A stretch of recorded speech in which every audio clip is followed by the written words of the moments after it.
And again, the person is not able to consume things from either of the market, so he has only one option to go ahead. Now, next topic talks about condition for price discrimination. एक minute, यहां तक सभी को समझ में आया? एक second, unmute करके पूछ सकते हो आप लोग। सभी को समझ में आया यहाँ तक? Yes miss. कोई कुछ अटक रहा है, कहीं कुछ नहीं समझ में आया, ऐसा कुछ? पक्का सभी को समझ में आया? एक ही स्टूडेंट जवाब दे रहा है, क्यों? Yes miss. पक्का समझ में आया? Jocelyn, yes miss. Alankar, yes miss समझा। Kajal, Alisha, Nisha. Okay, so that point in time Mansi समझ में आ रहा है ना? विजयश्री, ऋतिक, शुभांगी, समीक्षा, मयूरी, आप लोग को समझ में आ रहा है पक्का? Yes miss. आगे बढ़े, आगे बढ़े। Conditions for discrimination.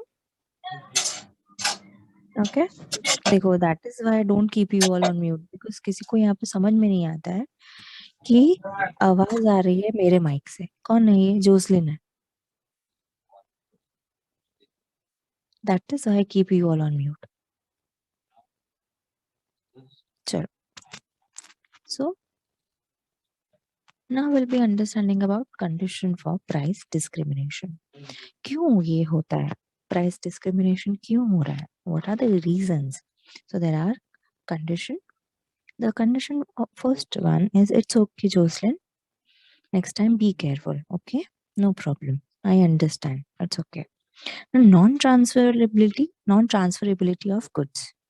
अब एक मोनोपोलिस्ट है, एक ही प्रोड्यूसर है, अगर हमें कोई कमोडिटी चाहिए या नहीं चाहिए ये हमेशा हम डिसाइड करेंगे, और मोनोपोलिस्ट अपना प्राइस डिसाइड करेगा। अगर हमें चीजें महंगी लगती है तो we can either take it और we can either leave it, और मोनोपोलिस्ट के पास भी ऐसा ही ऑप्शन होता है, या तो तुम लो या तो तुम मत लो, मेरे पास बहुत सारे दूसरे कस्टमर्स हैं। सो जो गुड्स हैं they can not be, they are not in a position कि जहाँ पर आप एक पर्सन से दूसरे पर्सन को उसे ट्रांसफर कर सको। That is first condition. Next one is geographical distance. ना, अगर जैसे मैंने आपको बोला, अगर एक मुंबई में है और एक बैंगलोर में है, आपको भले मालूम है कि बैंगलोर में चीजें सस्ती हैं, बट आप वहां जाके चीजों को खरीद के नहीं लाओगे। क्यों? क्योंकि वहां पर जाना, वहां से आना, ऑलरेडी उसका कॉस्ट बढ़ जाएगा। So it doesn't make any sense. Then political barrier, there are certain political things that arises between the country जिसके वजह से अलग अलग मार्केट में अलग अलग प्राइजेस चार्ज करते हैं। then there is tariff barrier. tariff is nothing but the भाड़ा, भाड़ा हम बोलते हैं ना, रिक्शे का भाड़ा, ट्रेन का भाड़ा, that is tariff. बट ये टैरिफ कहाँ का होता है? ये टैरिफ बिटवीन कंट्रीज का होता है। जैसे जो एक प्रोड्यूसर है, अगर हम इंटरनेशनल लेवल पे ट्रेडिंग वाइज जाएं तो at that point in time एक होगा होम मार्केट, यानी जहाँ का प्रोड्यूसर होगा वो उसका होगा होम मार्केट, और वो कहाँ सेल करेगा कमोडिटी को? अपने कंट्री में भी सेल करेगा एंड दूसरे कंट्री में भी सेल करेगा। ठीक है, बट एक चीज है, एक चीज है यहाँ पे, वो अपनी कंट्री में क्या करेगा? चीजों को महंगी बेचेगा या सस्ती बेचेगा? अपने कंट्री में चीजों को महंगा बेचेगा, क्योंकि अपने घर में हर कोई राजा होता है, इज मोनोपोलिस्ट अल्टीमेटली। बट जब वर्ल्ड मार्केट की बात आए, किसकी बात कर रही हूँ मैं? प्रोड्यूसर की बात कर रही हूँ, मोनोपोलिस्ट की। तो एक मोनोपोलिस्ट है, वो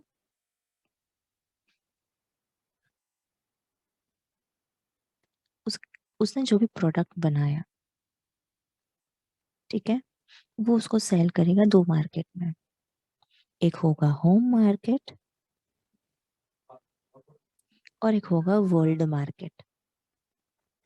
नाउ होम मार्केट में वो प्राइस हाई रखेगा और वर्ल्ड मार्केट में वो प्राइस लो रखेगा। What is the reason? अपने कंट्री में वो चीज को महंगा बेच सकता है क्योंकि वहां वो उसको मालूम है कि यहाँ पर मेरे अलावा चीजों को कोई नहीं बेचने वाला। बट वर्ल्ड मार्केट में सिर्फ पूरे वर्ल्ड में भी क्या एक मोनोपोलिस्ट हो सकता है? नहीं हो सकता। अलग अलग कंट्री का भी एक मोनोपोलिस्ट होगा। तो वर्ल्ड मार्केट में कंपटीशन है। वर्ल्ड मार्केट में दूसरे मोनोपोलिस्ट लोग भी हैं, जिस वजह से वो कमोडिटी का जो प्राइस है वो उसे कम रखना पड़ेगा। क्यों कम रखेगा? तो क्या होगा, वर्ल्ड मार्केट में उसके कमोडिटी की डिमांड ज्यादा होगी। और भले यहाँ उसने प्राइस लो रखा है, बट यहाँ अगर सपोज उसको थोड़ा लॉस भी हो रहा है तो वो क्या कर सकता है? पैसे वसूल कर सकता है फ्रॉम द होम मार्केट। तो यहाँ ज्यादा चार्ज किया, यहाँ कम चार्ज किया, तो उसका जो प्रॉफिट है वो मेंटेन रहेगा। Understanding? Yes, are you all understanding? You can raise your hand or you can say yes. Understanding? Okay.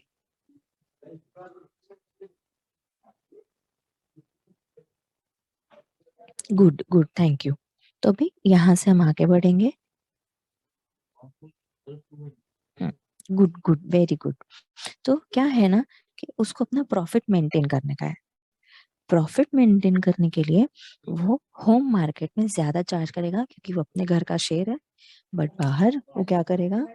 बाहर वो ज्यादा कमोडिटी को कम दाम में बेचेगा क्योंकि वहां कंपटीशन है। बाहर की दुनिया में कमोडिटी का क्या है? कंपटीशन है, जिस वजह से वो उस टाइम पे वर्ल्ड मार्केट में कम कमोडिटी प्राइस को सॉरी कमोडिटी को कम प्राइस में बेचेगा। ठीक है, moving on to the next. एक minute, am I missing anything? हाँ, 2 पॉइंट रहेगा यहाँ पे। Next is ignorance. इग्नोरेंस यानी छोड़ो ना, 2 रुपए के लिए क्या है। कभी कभी जो कंज्यूमर होते हैं वो इग्नोरेंट होते हैं, और अगर कहीं पे सस्ता मिल रहा है और कहीं पे महंगा मिल रहा है तो वो कन डाल के जहाँ पे महंगा मिल रहा है वहां से भी चीजों को ले सकते, बिकॉज दे आर इग्नोरेंट। कोई प्रॉब्लम नहीं उनको 2 रुपया 3 रुपया देने में।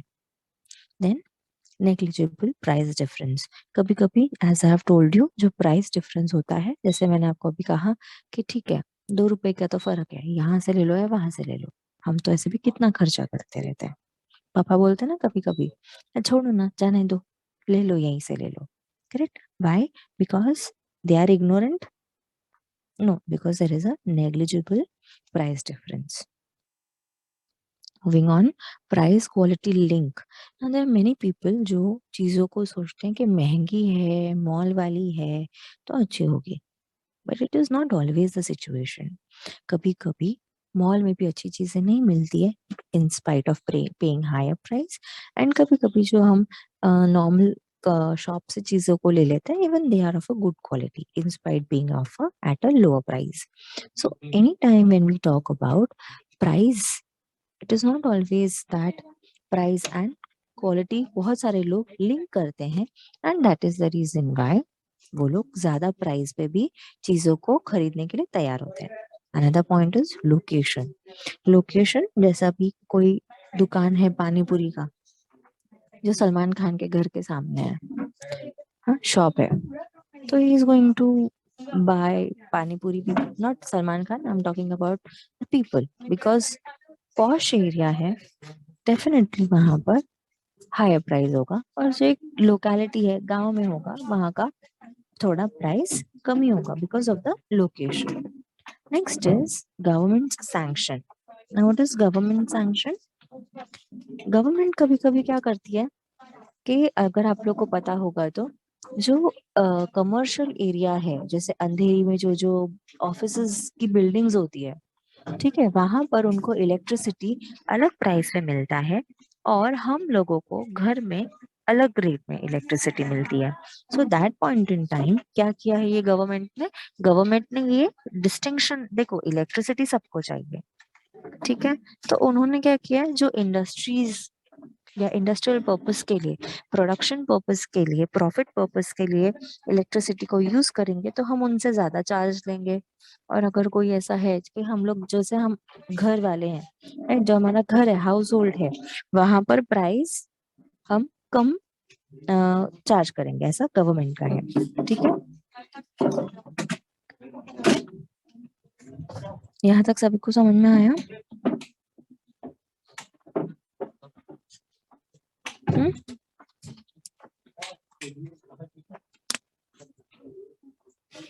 ठीक है, यहाँ तक सभी को समझ में आया? You can raise your hand, नहीं तो एक काम करती हूँ, मैं आपको अनम्यूट करती हूँ। अब बोलो, समझ में आ रहा है आप सभी को? कोई प्रॉब्लम नहीं है, आगे बढ़े। Yes, miss. Now we are going to understand about the situation जिसके वजह से प्रॉफिट होगा। किसको प्रॉफिट होगा? किसको प्रॉफिट होगा? मोनोपोलिस्ट को होगा। कंडीशंस जिसके वजह से मोनोपोली होती है वो पढ़ा ना, कंडीशंस जिसके वजह से प्राइस डिस्क्रिमिनेशन क्या होगा? प्रॉफिटेबल होगा। So let us begin.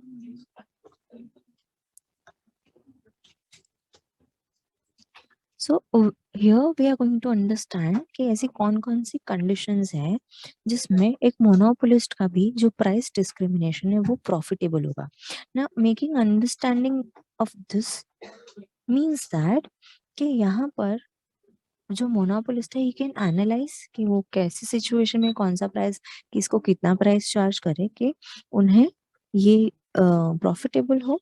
So that point in time here what we are going to understand is the conditions. So first one is the difference. First one is the difference in elasticity. So here we are assuming that monopolist is selling his product in two markets. ठीक है, यहाँ पे एक monopolist है, दो market है और ये दोनों दूर हैं, ठीक है। इस वजह से अब वो क्या कर सकता है, मालूम है उसको, आपको जैसे मैंने आपको मुंबई और बैंगलोर का एग्जांपल बताया, आपको पता है कि नहीं ये चीज बैंगलोर में सस्ती मिलती है, बट क्या आप वो कमोडिटी को बैंगलोर जाके लेकर आओगे अपने यूज के लिए? नहीं, आप लोग मुंबई से ही ले लोगे। क्यों? बिकॉज बैंगलोर में आने जाने का खर्चा ज्यादा हो जाएगा और वो गुड्स सस्ता होने का फिर कोई मतलब नहीं रहेगा। So that is the reason why यहाँ पर भी जो सिचुएशन है वो सेम है, ठीक है। जियोग्राफिकल डिस्टेंस दूर है एंड इस वजह से जो दोनों मार्केट की है वहां पे जो प्राइस डिफरेंस है उसके वजह से ही कैन मेक यूज, या उस जो प्राइस डिफरेंस है उसके वजह से वो क्या कर सकता है, जैसे बैंगलोर में चीजें सस्ती हैं तो लोग डिमांड कर रहे हैं, बट मुंबई में चीजें महंगी तो भी लोग डिमांड करेंगे ही। तो अगर बैंगलोर में मैंने प्राइस सस्ता किया है तो डेफिनेटली मैं मुंबई से वो पैसे वसूल करने की कोशिश करूंगी, अपने प्रॉफिट को निकालने की कोशिश करूंगी, राइट। बैंगलोर में वहां पर सपोज वहां के लोगों का स्टैंडर्ड ऑफ लिविंग उतना हाई फाई नहीं है जैसा मुंबई में है, तो वहां पर लोग सस्ते में चीजों को प्रिफर करते हैं। तो व्हाट कैन आई डू, मैं चीजों को वहां सस्ता रखूं ताकि वहां पर भी लोग मेरे कमोडिटी की डिमांड करें, बट मुंबई में मैं ज्यादा प्राइस चार्ज करूंगी। क्यों? क्योंकि मैं वहां सस्ता दे रही हूँ, मेरा प्रॉफिट करना है मुझे। यहाँ पे भी सस्ता दूंगी तो चलेगा नहीं, यहाँ पे मुंबई के लोग तो पैसे दे देते हैं, उनका लाइफस्टाइल हाई है, तो मैं अगर ज्यादा प्राइस चार्ज भी कर रही हूँ तो भी कोई भी प्रॉब्लम नहीं होगी। तो मेरा प्रॉफिट अगर मैंने वहां सस्ते में बेचा है यहाँ महंगे बेचूंगी तो चीजें नॉर्मलाइज हो जाएंगी। So this is what the theory is talking about. Next one is distribution of total output. Now, before you talk about all these things, ma'am, elasticity ये क्या है, ये क्या है, ये क्या है, I want you all to take a screenshot of this. नहीं तो 1 मिनट ले लो ये अंडरस्टैंड करने के लिए। There is nothing to understand in this. Elasticity है दो मार्केट की, अगर एक में 10 रुपीज अर्न कर रहा है तो दूसरे में 16 अर्न कर रहा है, तो that is showing the difference कि अगर 6 रुपए का इधर एक्स्ट्रा अर्निंग हो रहा है तो वो क्यों हो रहा है? क्योंकि उसने प्राइस वहां पे ज्यादा रखा है। See if you all see this 2 and 5, तो इधर 2 रुपीज चार्ज किया है तो इधर 10 रुपीज उसकी अर्निंग आ रही है, 5 रुपीज चार्ज किया तो उस हिसाब से उनका अर्निंग 16 आ रहा है। और ये आपको इतना एग्जाम में आने वाला भी नहीं है, तो it's okay, let us not waste time on that, let us understand the concept, ठीक है। Just a moment. ओके,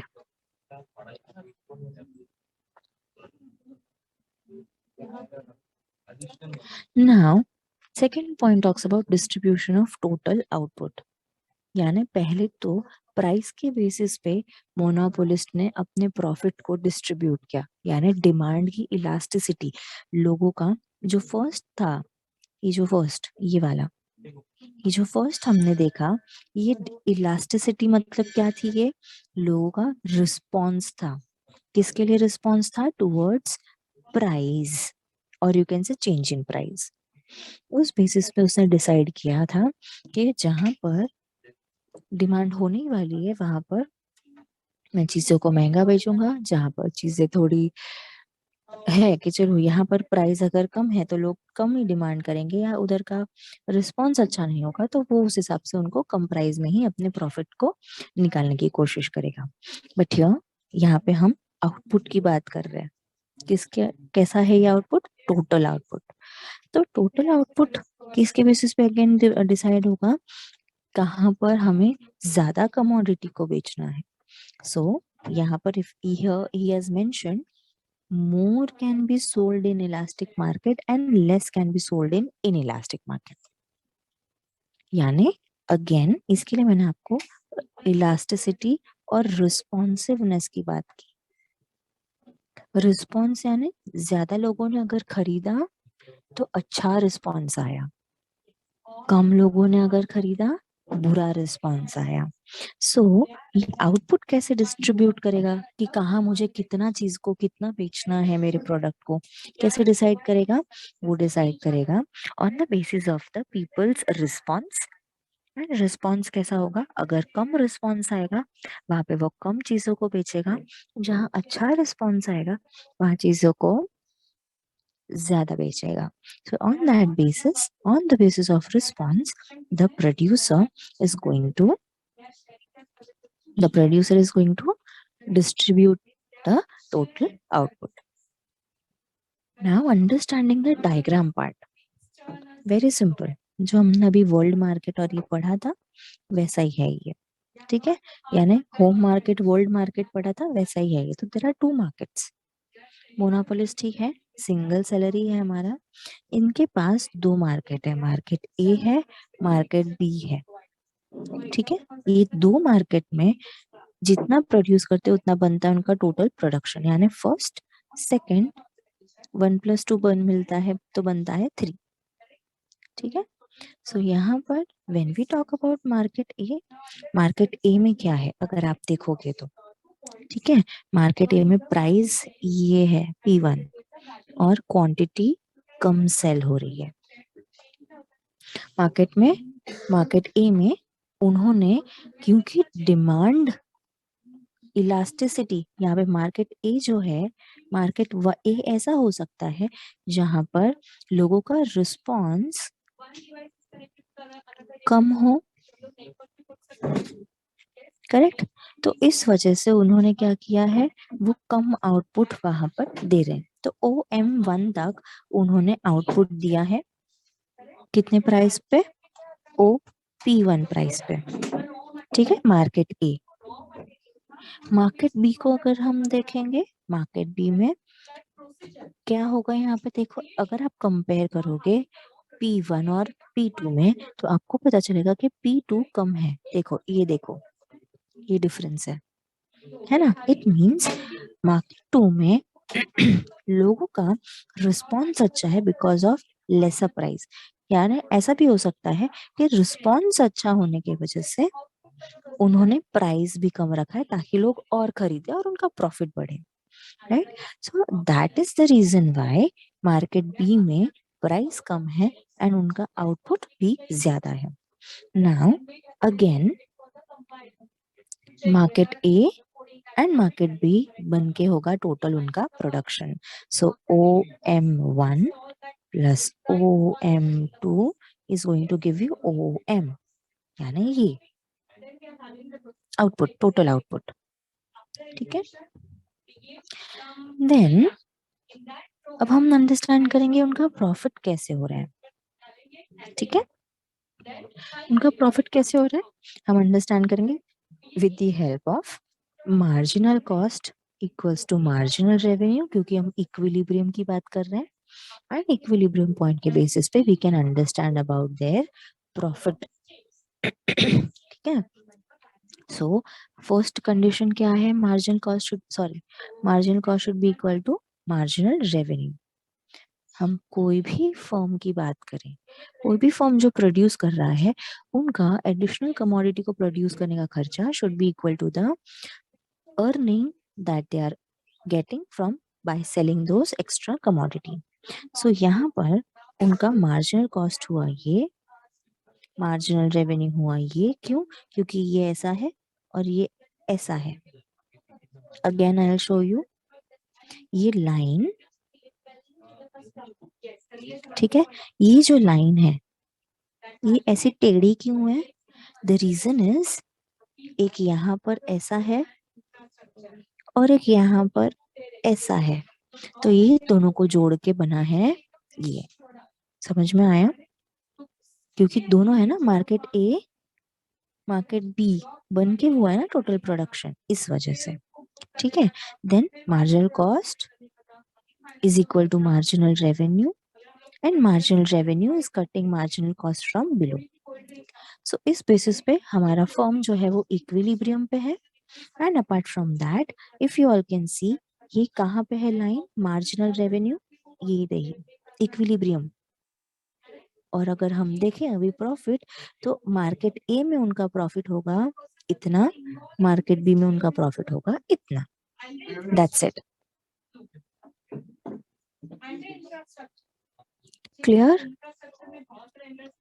किसी को डाउट? अनम्यूट करके बोलो डाउट है तो फटाफट। किसी को कोई डाउट है? No, miss. पक्का No, क्लियर, एकदम क्लियर?